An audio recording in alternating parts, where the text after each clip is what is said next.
Wassoulou sur les pas de l'Almami Samori Touré, c'est le titre de l'ouvrage que vient de publier l'auteur ivoirien Issaka Diakité Kaba. Il est notre invité de la page culture de ce samedi.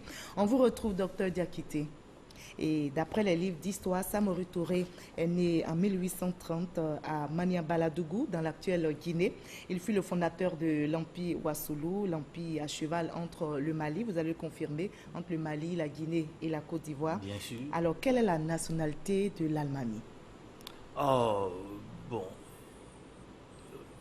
c'est difficile à dire. De nos jours, les Guinéens disent que c'est un Guinéen, peut-être les Maliens disent que c'est un Malien. Je pense que les Ivoiriens aussi peuvent dire que c'est un Ivoirien parce que l'empire du Wassoulou a occupé un grand espace en Côte d'Ivoire jusqu'au centre de la Côte d'Ivoire. Mais je pense que ce qui est important, c'est que c'était un leader remarquable. C'est ce qui m'a intéressé dans mes recherches. Et puis, au-delà de la nationalité, c'est un Africain. C'est un Africain, Oui. tout court. Alors, vous décrivez l'Almami Samori Touré comme un personnage historique aux multiples facettes dans votre roman historique, bien sûr.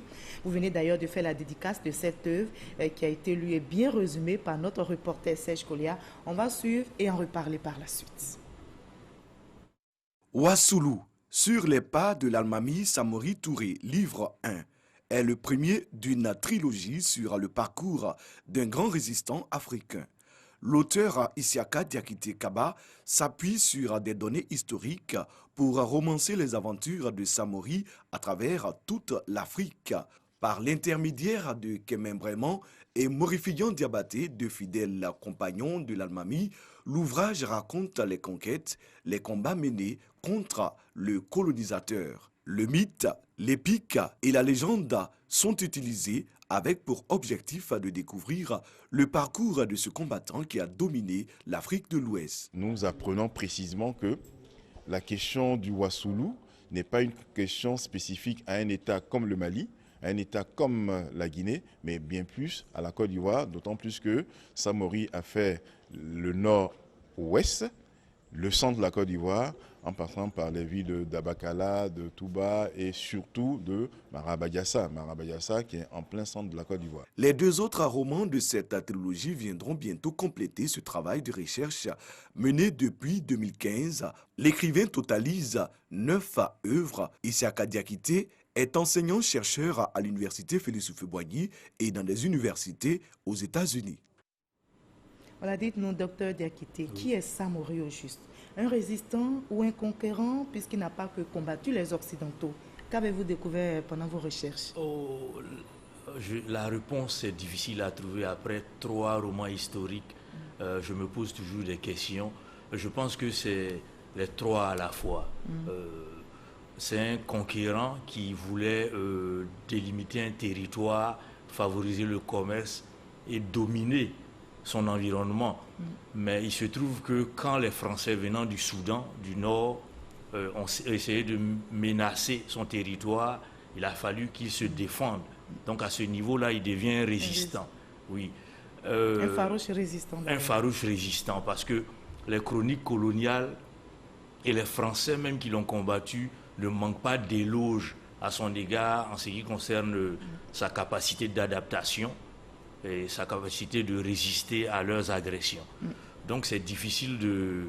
Pour moi, c'est un personnage complexe qui revêt tous ses caractères à la fois. Et qui vous a aussi fasciné, vous allez nous dire dans quelques instants pourquoi. Oui. Alors, était-il selon vous prédestiné à devenir le Kélétigui, qui signifie chef de guerre en balinké? Oui.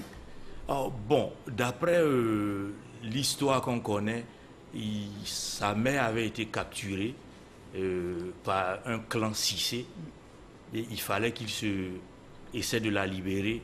Il va passer 7 ans d'esclavage pour pouvoir libérer sa mère et à partir de là... 17 ans, 7 mois, 7 jours. Oui, on aime beaucoup ce genre de chiffres symboliques dans l'espace mandingue. Tout souvent, c'est 3 ans, 3 mois, ainsi de suite. Donc je pense que c'est un chiffre symbolique.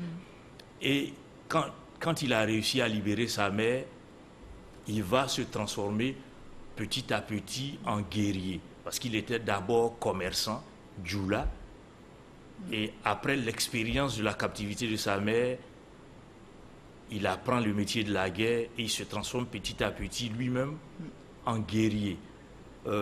D'après moi, selon ce que j'ai... Selon vos recherches? Oui, selon ce que j'ai conclu, c'est qu'il ne voulait plus être soumis.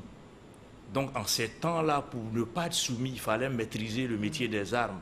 Donc il passe du commerçant du Dioula à celui qui maîtrise les armes, oui.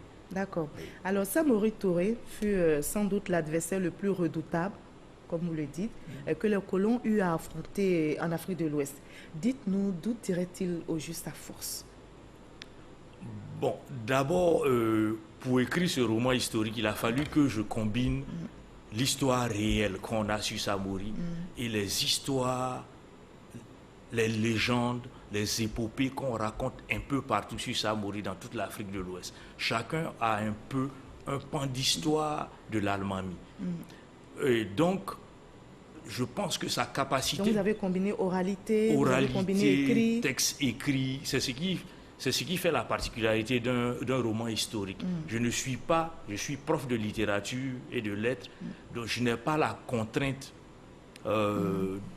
des historiens qui sont tenus à vérifier certaines choses. Par exemple, les historiens doivent aller, il y a les sources primaires, les sources secondaires, et personne n'ira, à moins d'être un chercheur comme moi, aller acheter un livre d'histoire et s'asseoir le week-end le lire. Alors qu'un roman historique, c'est différent.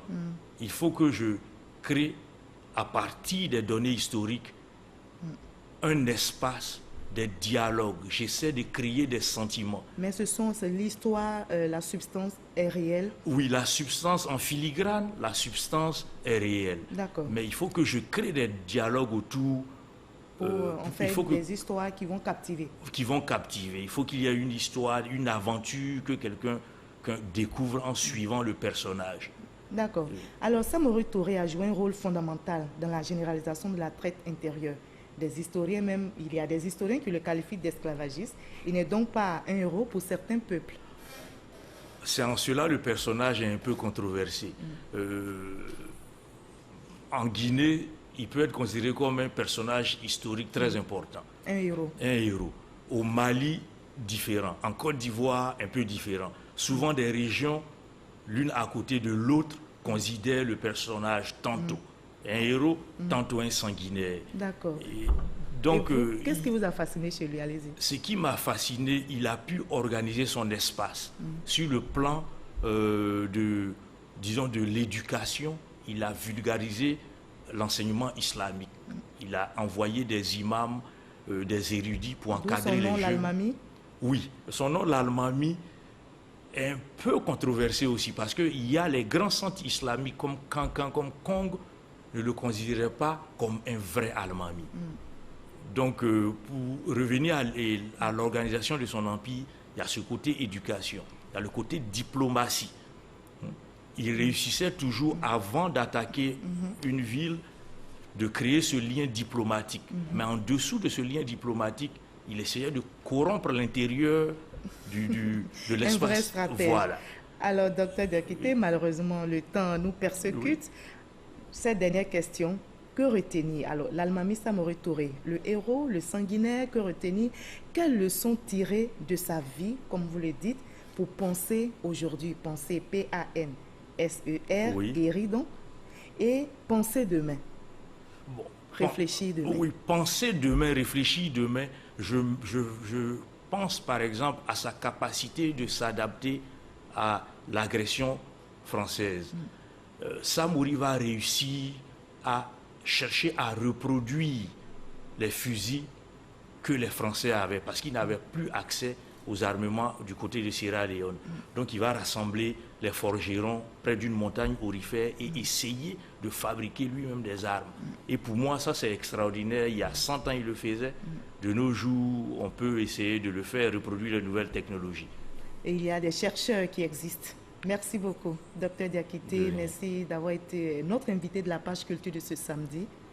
Vous l'avez compris, ce journal est terminé. Merci de nous avoir suivis. Demain, 13h, retrouvez Hamza Diaby. Passez une très très belle soirée sur RTI 1. La CAN se poursuit. N'oubliez pas sur RTI